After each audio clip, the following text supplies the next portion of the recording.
북한 이탈 주민이 경제를 움직이는 사업가가 되었습니다. 북한 이탈 주민이 나눔을 실천하는 한의사가 되었습니다. 탈북 청소년이 꿈을 향해 도전하는 축구선수가 되었습니다. 우리가 마음을 열면 그들이 행복해지고 그들이 대한민국을 행복하게 만듭니다.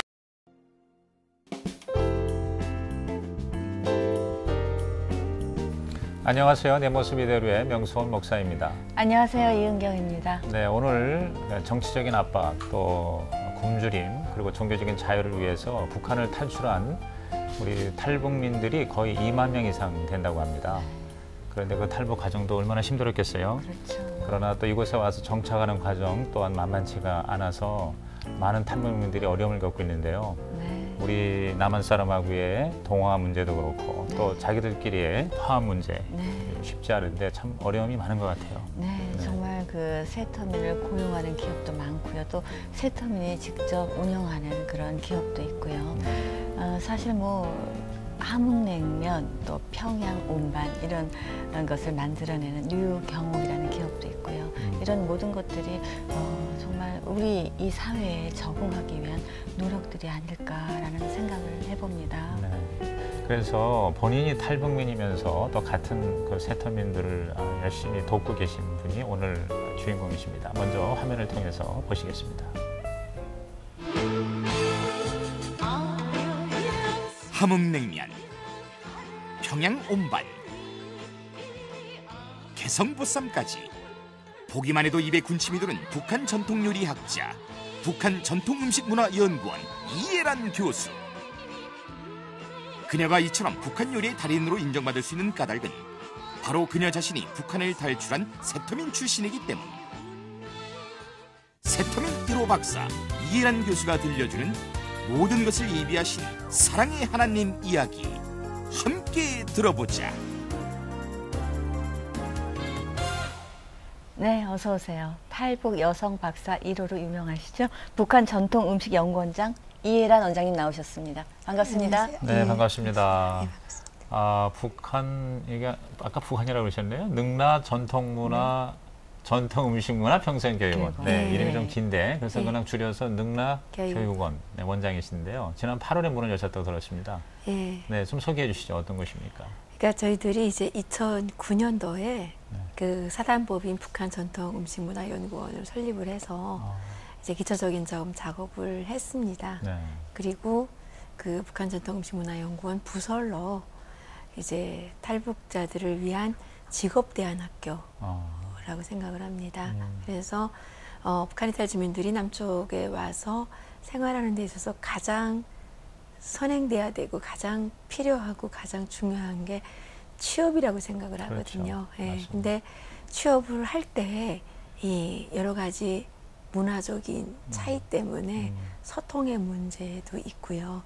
또 현장에서 일할 때 어떤 그 기술적인 문제도 있고 해서 저희 그 음식문화연구원에서 부설로 능라 전통음식문화 평생교육원을 만들어서 거기에서 이제 북한 이탈 주민들을 교육을 해서 그 실질적으로 일을 하는데 도움이 될 수 있도록 하고 일자리도 좀 많이 창출을 하고요.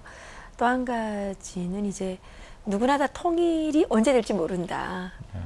되긴 될 거다 이런 얘기들을 하는데 제가 보기에는 통일을 하는 데 있어서 가장 중요한 게 준비라고 생각을 합니다. 그래서 저희 그 음식문화평생교육원에서는 북한 이탈 주민들을 교육을 해서 미래의 통일의 여건으로서 또 북한 주민들에게 남쪽 사회의 산업 또 그 문화 또 뭐 기업 문화 또 산업 기술 이런 것들을 가르쳐줘야 되잖아요. 누군가는 그럼요. 지금 현재 상태에서 같이 일하기가 어렵지 그렇죠. 않습니까?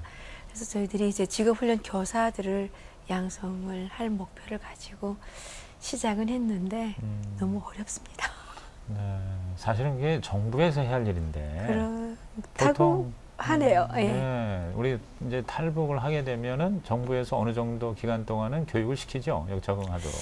그 교육을 시키는데요. 그 하나원이라는 곳이 있어서 거기서 이제 한 3개월 정도 교육을 줍니다. 그런데 이제 거기에서 문제점은 뭐냐면 남쪽 사회에 대한 아무런 지식도 경험도 체험도 없기 때문에 거기에 그냥 봤을 때는 빨리 나갔으면 좋겠다는 생각 함께 여기서 이제 어떻게 살아야 되나라는 상당한 심리적인 불안감이 그렇겠죠, 있습니다. 네. 그렇기 때문에 동기부여가 상당히 잘 안 돼요. 뭘 배워야 되는지 네. 모르지 않습니까? 그러니까 교육의 효과라든가 효율성이 상당히 떨어진다는 네. 얘기죠. 실질적으로 나와서 이게 자기가 현장에서 부딪혀 보면서 나 이런 일 해야 되겠네 뭐 이렇게 가는데 그 실질적으로 또 여기 남쪽에서 그 한화원에서 나온 다음에는 그 교육 시스템 자체가 어떤 특화된 교육이 없기 때문에 그 영어가 어렵다든지 교육을 받는 데 있어서 또 교육 내용의 또 어려움이라든지 이런 것들을 많이 호소를 하고요. 실질적으로 또 직업훈련 교육을 받았을 때 어떤 경쟁력 있는 그런 교육이 안 되기 때문에 맞아요. 취업에 별로 도움이 안 돼. 네. 남한은 그냥 무한 경쟁이니까. 그렇죠. 뭐 봐주는 게 없잖아요. 예. 근데 이제 이런 사례가 있었어요. 북한에 있을 때 김일성의 그 모든 그 생활을 관장하는 주석궁이 있습니다. 북한에는. 주석궁에서 30년 이상 이 재단사로 일하신 분이 오셨어요. 그러면 옷 만드는 기술이 얼마나 뛰어나겠습니까? 그렇죠. 30년 사실 남쪽의 어느 그 재단사보다는 저는 그 재단 기술이 뛰어나다고 생각을 하거든요. 남쪽에 와서 이제 그런 업체에 가서 일을 하는데 문제가 영어가 다 달라가지고 남쪽 사람들이 시키는 일을 할 수가 없고 자기가 남쪽 사람들을 시킬 수가 없다는 겁니다. 네, 그래서 나와서 좀 배워야 되겠다 이런 얘기를 하는 겁니다. 그래서 이제 우리가 통일 문제를 논할 때 많은 사람들이 북한의 값싼 노동력을 많이 이야기하는데 어떤 영어가 통하지 않으면 아무리 값이 싸도 그렇죠. 예, 맞습니다. 그런 고용하는데 어려움이 있고요. 또 한 가지는 뭐 철학이나 정치학과 뭐 정치학 뭐 이런 것들을 못 알아들어도 크게 살아가는데 문제는 안 생기지만 이 일을 하는 데 있어서 영어를 잘 못 알아듣는다는 거는 불합격이라든지 오작품을 내기 때문에 이거는 엄청난 손해와 선실과 연결이 되기 때문에 이건 상당히 중요한데 지금까지는 전혀 그런 부분에 대해서 준비된 것도 없고 아직은 전혀 돼 있지 않아서 앞으로 큰 여러 가지 어려움들, 문제점들을 유발할 수 있겠다라는 생각을 가지게 됐습니다. 그래서 제가 일단 저희 분야에서 먼저 해봐야 되겠다 그렇게 생각하게 됐습니다. 현재 주로 음식을 만드는 업종에 그쪽으로 집중해서 가르치시는 저희는 거군요. 그래서 북한 통일할 때 남쪽 사람들이 자꾸만 북한 사람들을 어떻게 먹여 살릴까 걱정을 해가지고 통일하기 싫다 이렇게 얘기하잖아요. 그래서 저는 그렇게 생각하거든요. 우리나라도 지금 살기 어렵다고 저출산해서 아이들을 낳지 않잖아요. 먹여 살리기 힘들다고.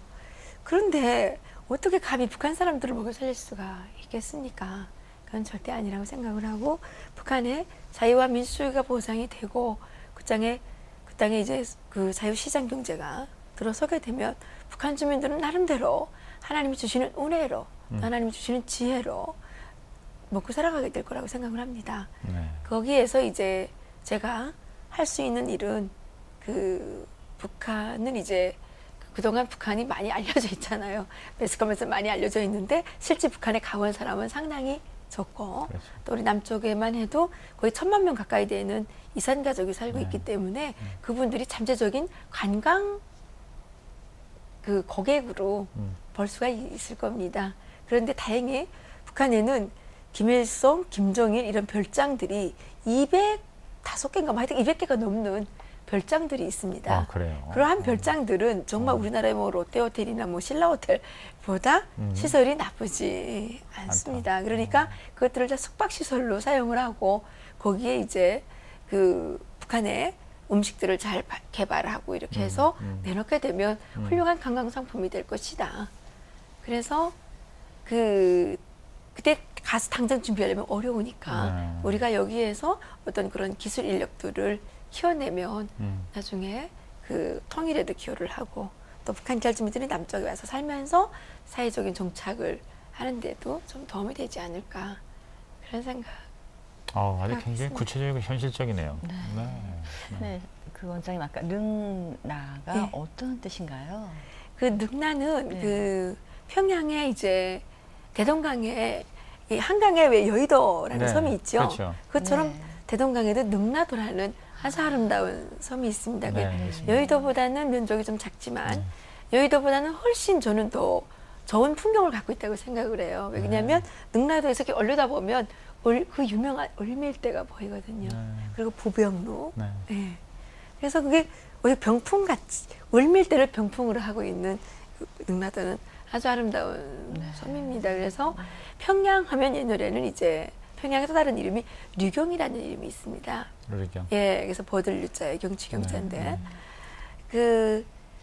그러니까 평양에 그렇게 능수보들이 아름다워서 유경이라는 이름을 썼는데 능라도는 이제 그 능수보들이 아주 휘늘어진 그 모습이 비단을 짜놓은 것 같다는 네. 의미에서 비단 능자에 건물 나자를 써서 능라도라고 능라. 붙였거든요. 네. 그래서 거기에서 이제 평양의 저는 핵심, 평양의 중심 능라도에서 이제 이름을 따다가 그 학교에 이제 학교를 만들었고요. 저희들이 이제 정말 통일이 된 다음에 여기서 열심히 연습해가지고 경험을 쌓아서 통일이 된 다음에는 능라도에 세계에서 가장 아름답고 가장 경쟁력 있는 요리학교를 하나 만들어봤으면 좋겠다. 요리학교. 그러면 한식 세계화에도 뭐 기여할 것 같고 그 한식 세계화는 우리가 음식을 많이 파는다고 되는 게 아니고 세계인들에게 우리나라의 그 정말 아주 뛰어난 음식 그 조리 기술을 가르치는 데로부터 시작을 해야 된다고 생각을 하거든요. 그래서 그 가르치는 데서부터 우리 음식도 알리고 조리법도 가르쳐줘서 세계에 이제 알리는 게 중요하니까 그 능라도에 그런 아름다운 요리 학교를 하나 세우게 되면 한식 세계화에도 많이 기여가 되지 않을까. 아이고, 참 북한을 탈출한 탈북민으로서 그 꿈이 정말 아주 야무지고 그리고 굉장히 현실적이고 네, 효과적인 꿈인 것 같아요. 고맙습니다. 네. 근데 그런 꿈조차 없으면 지금 어떻게 살겠어요? 그러면요, 우리 하나님의 자녀는 항상 꿈꾸는 사람이니까. 네. 네. 근데 원장님께서 원래 그러면 그 음식에 관련된 어떤 공부나 뭘 하셨었나 봐요. 네, 제가 어떤 계기가 있으셨는지. 북한에 있을 네. 때 이제 그 경공업대학에서 저는 식품공학을 전공을 했습니다. 네. 네. 제가 원래 제 뜻은 아니었지만 운명이라는 게 있는 것 같습니다. 저희가 이제 원래는 평양이 고향인데요.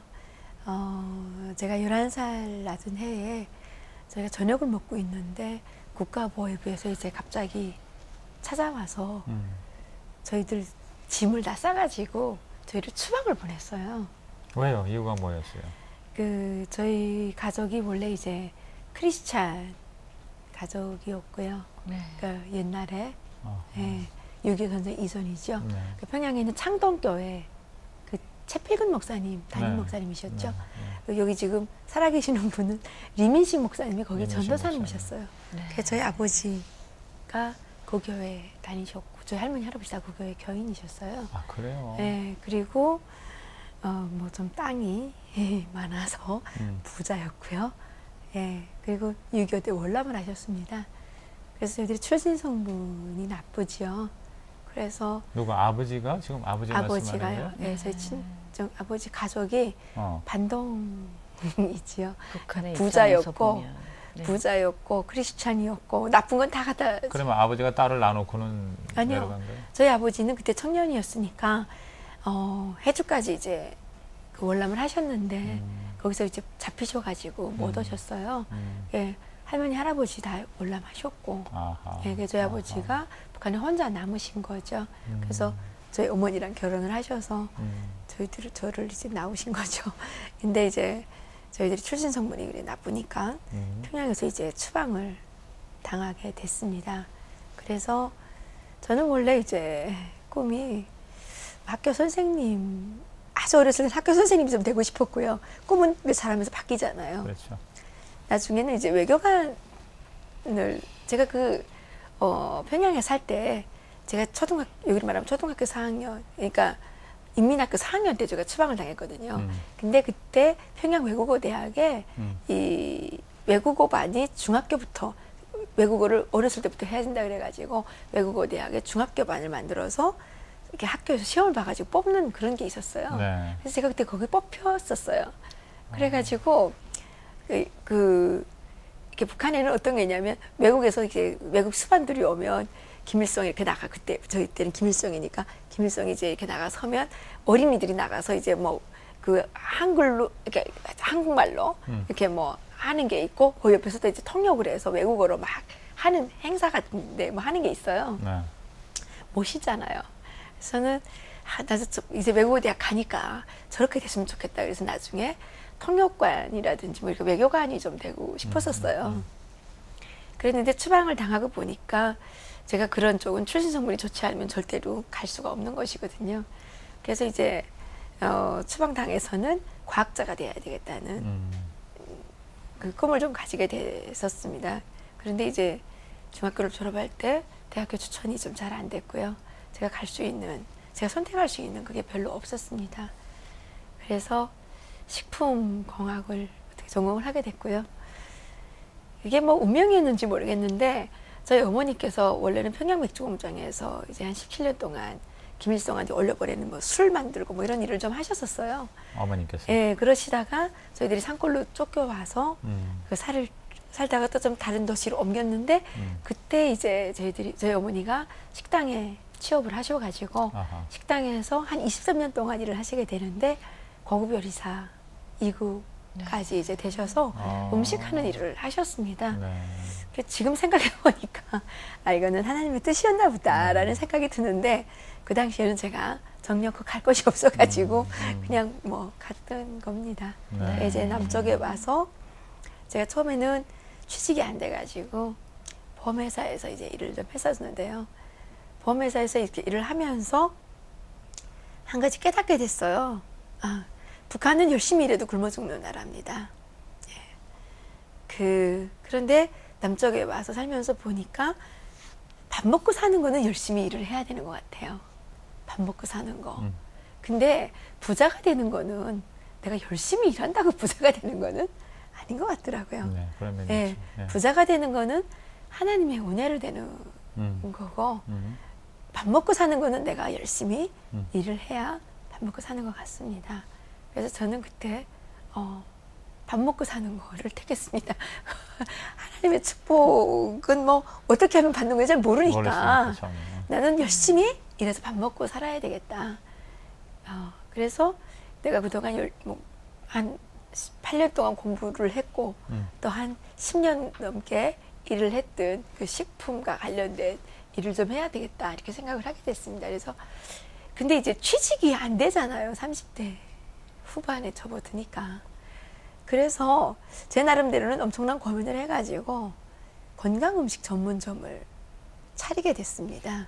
그때는 우리나라에 이렇게 웰빙 바람이 안 불었을 때예요. 그래서 제가 건강음식을 개발을 해서 특허 출원을 해놓고 그렇게 해서 이제 시작을 했었는데요.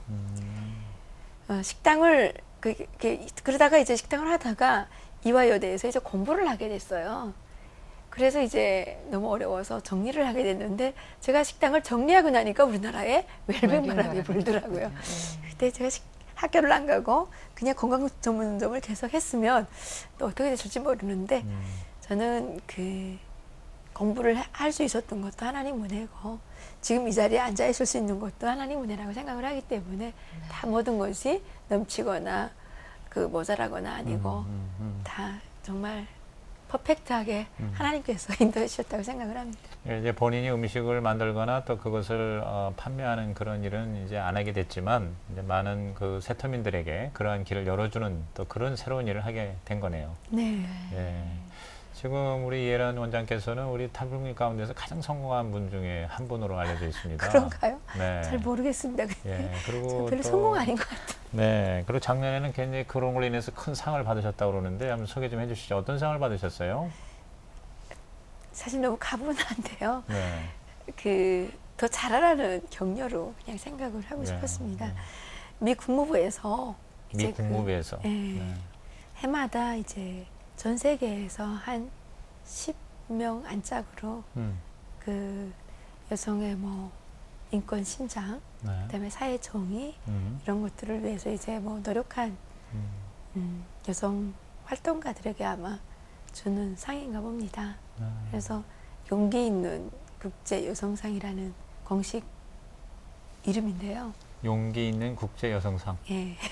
근데 사실 저는 용기 있는 여성이 별로 아닌 것 같은데. 우선 북한을 탈출했다는 것이 첫째 용기고, 그렇죠? 예. 예, 어쨌든 앞으로 용기를 더 많이 내라는 그런 격려로 받아들이고 싶은데 그런 상을 받게 됐습니다. 그래서 동아시아 지역에서는 이제 아마 우리나라가 네. 처음으로 받은 것 같습니다. 너무 감사하게 생각을 하고요. 네. 그러니까 탈북민 중에서 처음이 아니고 우리 동아시아 지역에서 또 우리 한국 여성 중에서는 처음으로 용기 있는 여성상을 받으셨다는 얘기네요.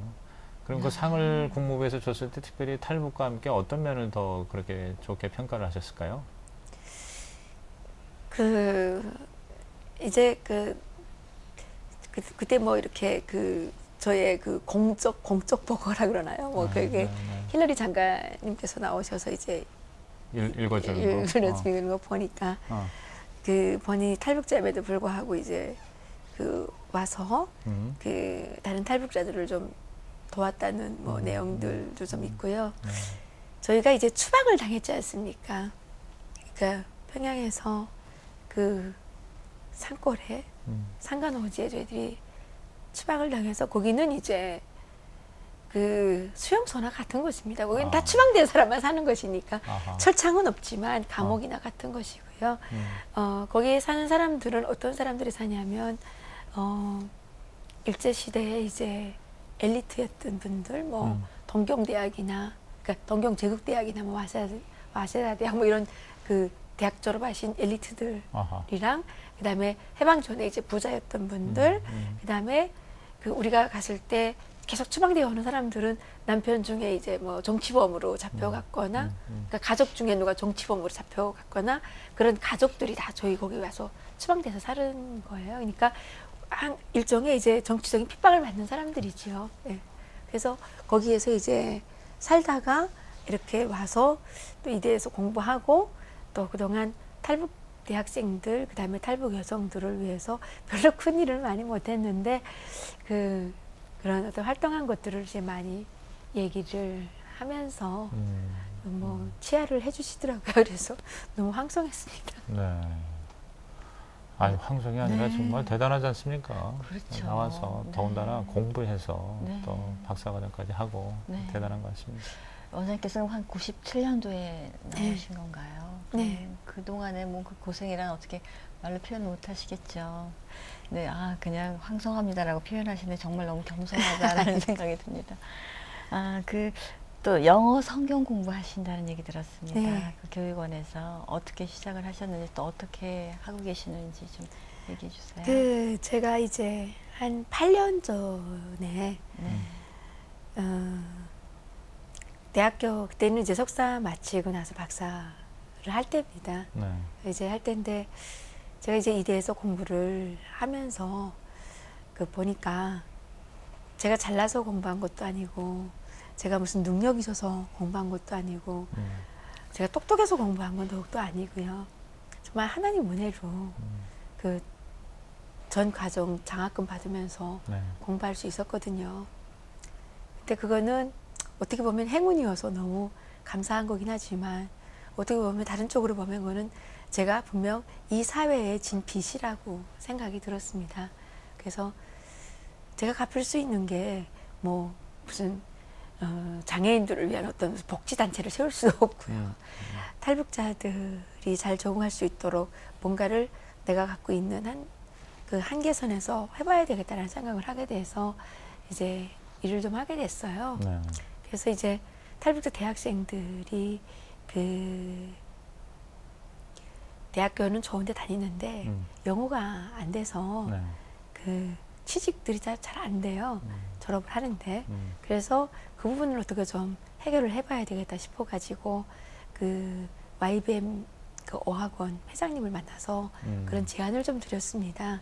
그래서 이제 그분께서 돕겠다고 하셔서 영어 공부를 학생들을 시키게 됐어요. 시켰는데 학생들이 이제 공부를 하면서 이제 그 보니까 처음에는 무료로 공부를 시켜주니까 너무 감사해 합니다. 근데 시간이 흐르면서는 이제 그 감사한 마음은 자꾸 좀 줄어들고 영어 공부 어렵잖아요. 그렇죠. 또 시간도 막 내야 되고 이제 아르바이트도 못하고 공부에 열중해야 되고 이런 부분들이 있으니까 그러니까 이제 힘든 마음이 좀 더 커지는 거예요. 그래서 이 사람들에게 어떻게 좀 정신적인 뭐를 좀 줘야 되는데 끝없이 동기부여를 해줘야 되잖아요. 그렇죠. 그걸 어떻게 할까? 할 수 있는 방법이 없었습니다. 그래서 고민 끝에 이제 영어 성경 공부반 하나 만들어 봐야 되겠다 싶어가지고 영어 성경 공부반을 한 7년 전에 만들게 됐어요. 네, 그래서 이제 그 시작을 했는데 다행히 하나님께서 이제 참 많은 축복을 주셨습니다. 네. 그래서 저희들이 정말 아무것도 없이 빈털터리로 시작을 했는데 감리교 서부연회에서 그때 50만 원 수표 갖다 주시고 NIV 성경 30권 갖다 주셨어요. 그래서 그걸 갖고 시작을 했었는데 저희들이 이제 한 해 한 3천만 원 정도씩 장학금을 줍니다. 그 영어 공부 열심히 하는 학생들에게. 네, 그리고 물론 그 장소가 정해진 데가 없어서 처음에는 떠돌이로 이제 막 살았어요. 그래서 막 쫓겨나가지고 어떤 데서 막 또 쫓겨나가지고 갈 곳이 없어서 제가 강화문 내거리에 서가지고 보니까 거기는 참 높은 빌딩이 많잖아요. 막 눈물이 너무 났어요. 야, 이렇게 높은 빌딩이 많은데 우리 아이들이 들어가서 영어 성경 공부를 할 수 있는 데가 이렇게 없단 말인가 해가지고 하늘을 바라보면서 막 울었던 적도 있었거든요. 아유, 그래요. 네. 그랬는데 어쨌든 저희들이 한 번도 토요일 쉬지 않고 지금 8년째 공부를 하고 있는데요. 장학금도 한 번도 끊기지 않고 그래도 계속 줄 수 있고요. 예, 저희 그 성경 공부반에서 이제 초대 천물을 받았던 친구는 기업은행에 100대 1로 이제 그 공채로 채용되는 어떤 그런 일도 있었고요.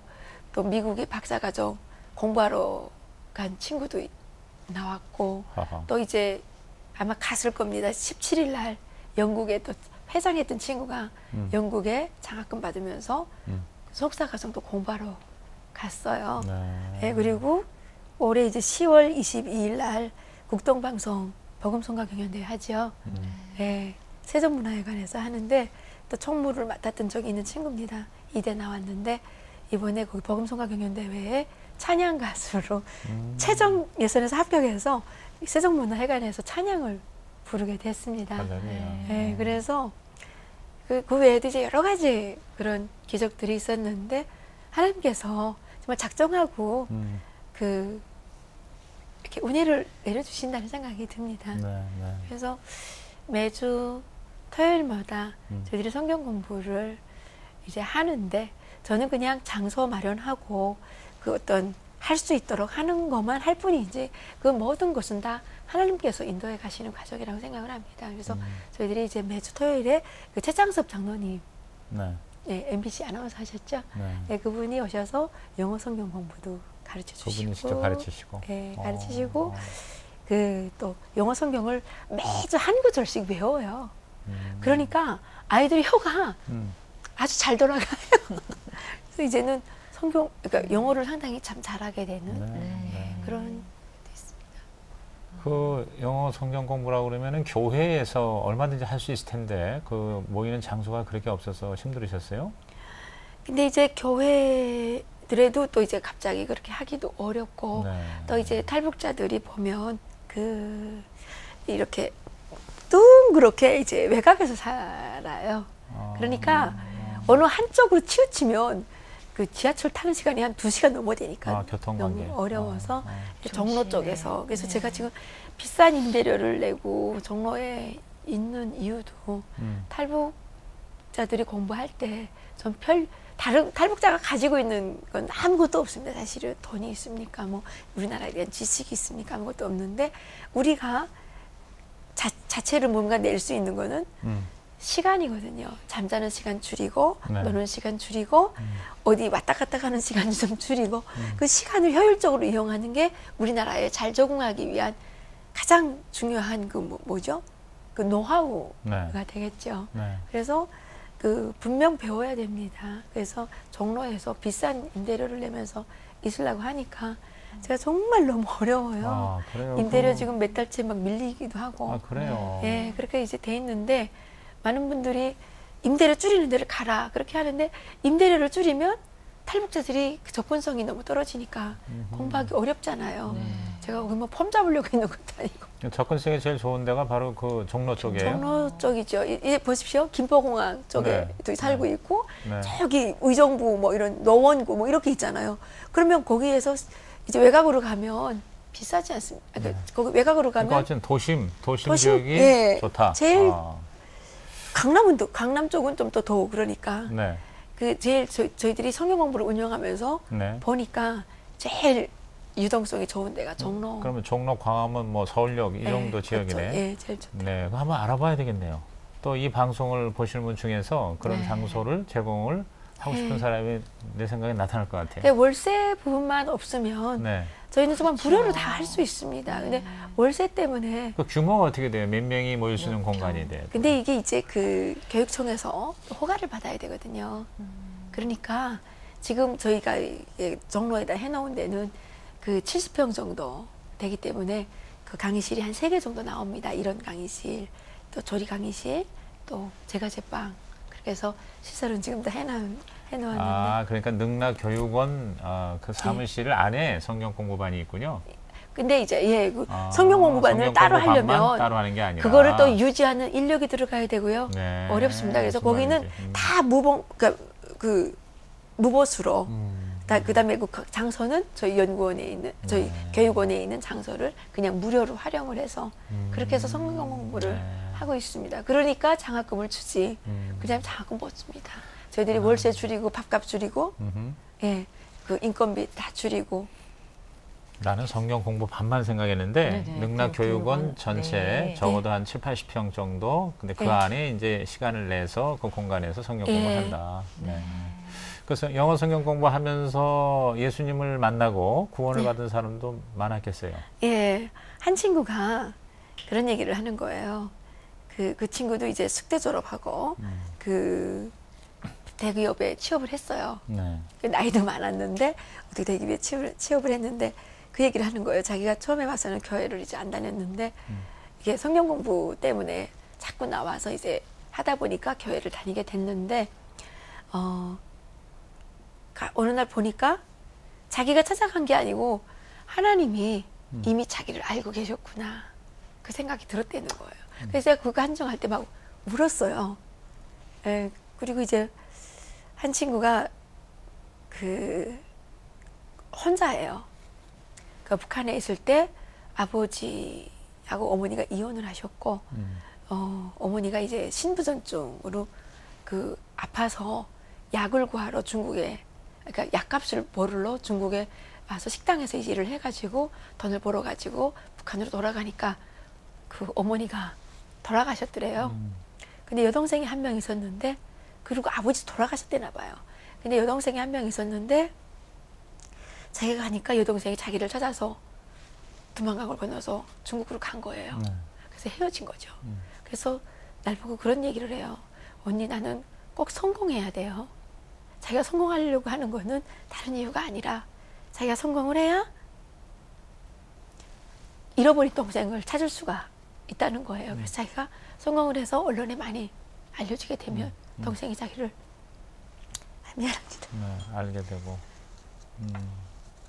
찾아올 수 있을 거라고 네.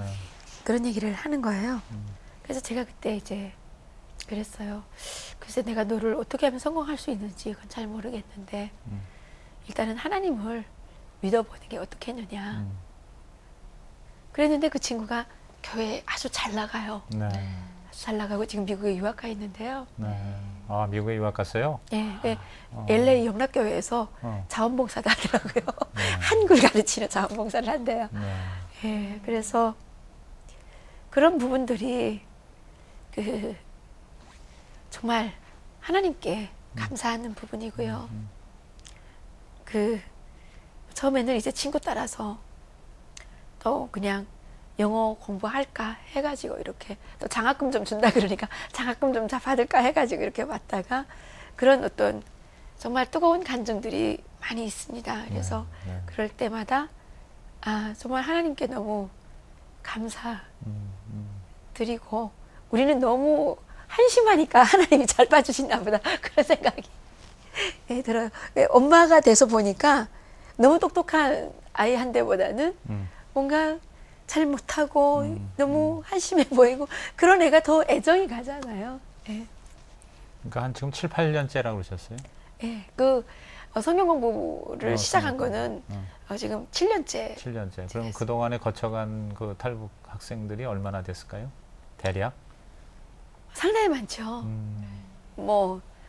가끔 찔끔찔끔 왔다 간 것까지 하게 되면 몇백 명. 네. 지금 현재 모여서 열심히 공부하는 학생들. 매주 한 20명 20명이. 안짝으로 이렇게 좌우로 매주 나오고. 그러면 그 학생들 주로 학생이죠, 대학생들. 대학생들. 그러면 이제 북한 현지에서 이제 나와서 대학생 된 북한에서 그렇죠. 태어난 아이들이 대부분이고.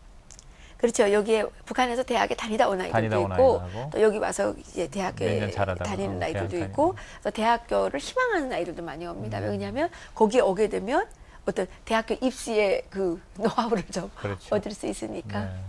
그리고 저희들이 이제 그 대학교 선배들이잖아요. 어제 신입생들은 처음에 오면 막 뭐 리포터를 낸다든지 뭐 이런 여러 가지 어려움이 있습니다. 공부하는데 그래서 이제 저희들이 이렇게 멘토링을 좀 할 수 있도록 안내를 하니까. 네, 참 귀한 일을 하시네요. 그러면 이제 7, 8년 되셨고 원장님께서 그러면 한국에 오신 지는 얼마나 되신 거예요? 14년. 14년. 그때 오실 때 얘기 좀 여쭤보겠습니다. 예. 네. 저희들이 이제 탈북을 하게 된 동기는 아까 말씀드렸다시피 이제 그 출신 성분이 좀 나빠서 추방을 당했고 미국에 저희 할머니가 남쪽에 오셨다가 미국으로 이민을 가셨습니다. 그래서 미국에 계시는데 이제 저희들하고 91년도에 연락이 됐어요. 그래서 편지 거래를 좀 가지고 있었고요. 97년도에 저희 할머니께서 이제 데리러 중국으로 오셨어요. 그래서 저희들이 탈북을 하게 됐습니다. 이제 결정적으로는 미국에 있는 저희 사촌 동생이 뭐 책을 썼는데 저희 가족이 상당히 그 정치범으로 또 이제 어디 수용소에 끌려갈 처지가 돼가지고 저희들이 이제 탈북을 하게 됐죠. 그래서 그때 우리 일가족 9명이 같이 탈북을 했고요. 친정 식구들 다 같이 왔습니다. 그래서 탈북을 해서 남쪽에 이제 같이 왔고 저는 그때 4개월짜리 아들이 있었습니다. 그래서 그 아들이 지금은 중학교 2학년 됐어요. 그렇구나. 네.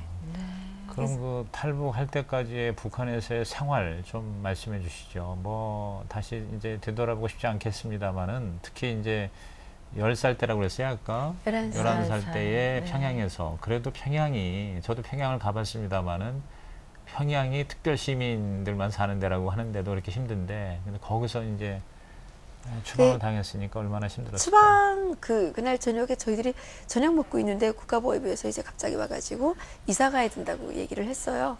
그래서 어디로 이사 가느냐 그렇게 하니까 양강도로 간다고 그렇게 이제 얘기를 했는데 양강도는 원래 없었던 도죠. 58년도에 북한에서 그 행정교육을 개편하면서 그 함경도 일부 지역을 잘라내가지고 만든 데인데 옛날로 말하면 그냥 삼수갑산이에요. 예. 네. 저희 어머니가 막 이혼하시겠다고 그래요. 저희 아버지하고.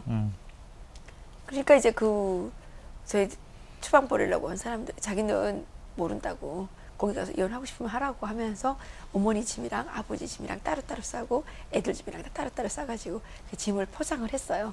우리는 하나도 안 하고 그 보위부 요원들에서 짐을 다 포장을 했어요.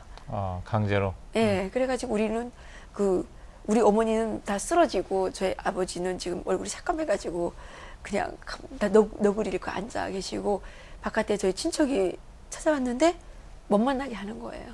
우리는 격리 상태 된 거죠. 근데 가족이 몇 명이었어요? 그때 6명이었어요. 그러니까 4남매였어요? 부모님하고 4남매? 4남매 중에 맞이? 제 맞입니다. 네, 그래가지고 그 다음날 아침에 이제 보따리다 꿍줘가지고 그 기차에 끌려서 갔죠.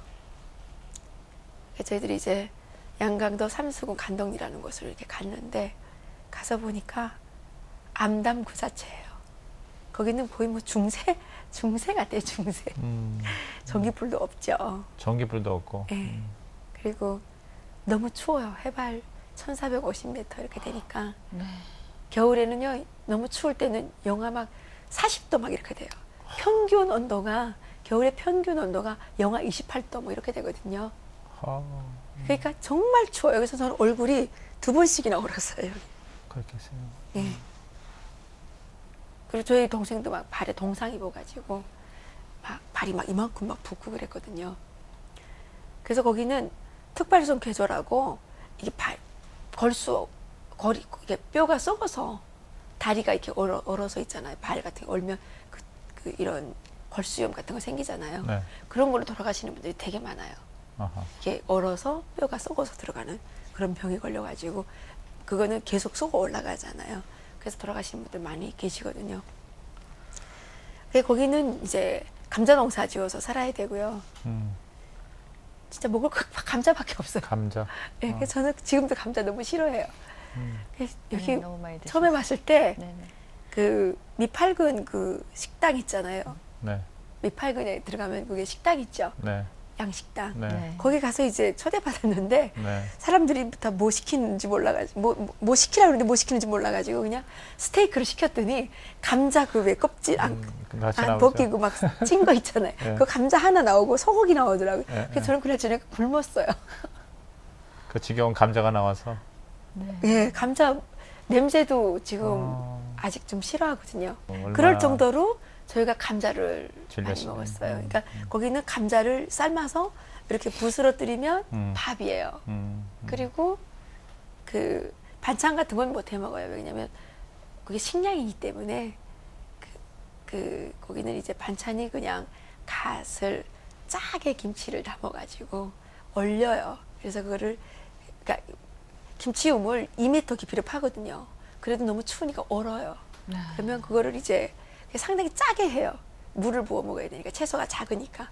그래서 이제 그거를 이렇게 호미 같은 걸로 이렇게 파다가 거기다 이렇게 물 부어가지고 감자밥 그냥 먹거든요. 거기다 소금국 정도 식사죠. 그래서 이제 감자 농사를 지어야 되는데 거기 사람들은 여기 뭐 남쪽에 오니까 남쪽 사람들이 유기농으로 농사 지어서 먹는 게 좋다 그러는데 그게 얼마나 비싼 대가를 치러야 되는지를 몰라서 하는 얘기예요. 우리는 유기농으로 농사 지어서 그때 밥 먹고 살았는데 늘 사람들 하는 얘기가 이 감자 하나에는 우리 뼈짬에서 나오는 기름으로 만들어진 거다. 그렇게 얘기를 하는 거예요. 너무 힘들거든요. 기계가 하나도 없고 다 손으로 밭 떠줘야 되고 그거 농사 지어야 되고 막 진짜 힘들어요. 근데 자기네 집 농사만 짓는 게 아니라 국가에서 또 이런 무보수 노동을 되게 많이 시켜요. 학교가 거의 공부 안 하고 계속 일만 해요. 가보니까 학교가 불이 붙었어요. 학교가 없어요. 그래서 학교를 짓고 있는데 어른들이 학교를 짓는 게 아니고요. 애들이 학교를 짓는 거예요. 그래서 오전에 2시간만 공부하고요. 계속 학교 지어요. 일을 해요. 그리고 봄날 되면요. 고사리 뜯으러 가야 돼요. 산에. 한 달 동안 고사리 계속 뜯으러 가야 돼요. 가을 되면요. 약초 파러 가야 되거든요. 그리고 또 농촌동원 가야 되거든요. 뭐 공부가 기본이 아니고 계속 일해요. 네. 너무 지겹죠. 네. 배고프지. 너무 어느 정도 고팠냐면요. 우리가 이제 평양에서 갈 때 그 보이부 사람들이 짐을 싸줬잖아요. 우리가 그때 평양에서는 좀 잘 살았으니까 밀가루가 좀 남은 게 있었어요. 그래서 한 60kg 있었는데 이거를 보이부 사람들이 석유통이랑 같이 싸준 거예요. 그래서 그 석유통이 다 쏟아져 가지고요. 밀가루에. 우리가 그 밀가루 오기를 너무너무 기다렸는데, 아니, 막 밀가루가 도착하고 보니까 석유가 다 쏟아져가지고, 완전 석유 냄새가 너무 세게 나는 거예요. 석유 다 쩔었어요. 근데 우리가 먹을 게 없으니까, 그 석유 묻은 밀가루를 다 먹었어요. 석유 묻은 밀가루 먹으면 여기 막 석유 냄새가 엄청 올라오고, 그렇죠. 계속 올라오거든요. 머리가 되게 아파요. 근데 배고프면 또 먹게 되더라고요. 근데 살면서 보니까 사람은 참 안 죽어요. 여기 오니까 뭐 유통기한 뭐 엄청 따지는데 북한에서 석유 묻은 밀가루고 60kg 다 먹었는데도 지금까지 살았잖아요. 고난의 행군이 끝나려면 북한 사람이 다 굶어 죽어야 끝난다는 얘기인데 뭔가 자본주의가 되겠지. 북한이 자본주의가 될 것이다. 지금까지 북한이 안 망한 거는 정말 기상천외한 일이지만 저는 그때 당시에 북한이 망할 거라고 생각을 했거든요.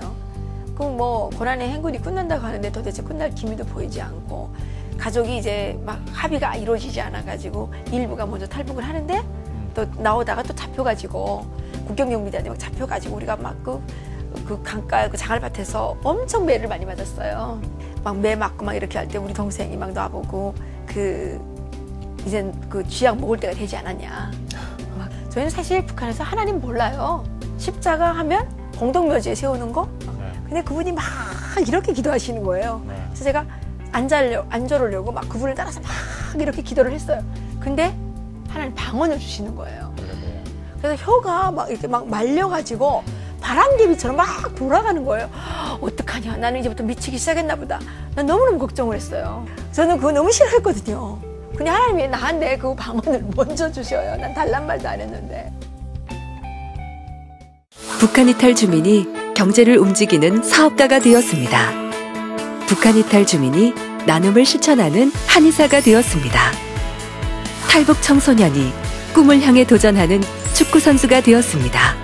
우리가 마음을 열면 그들이 행복해지고 그들이 대한민국을 행복하게 만듭니다.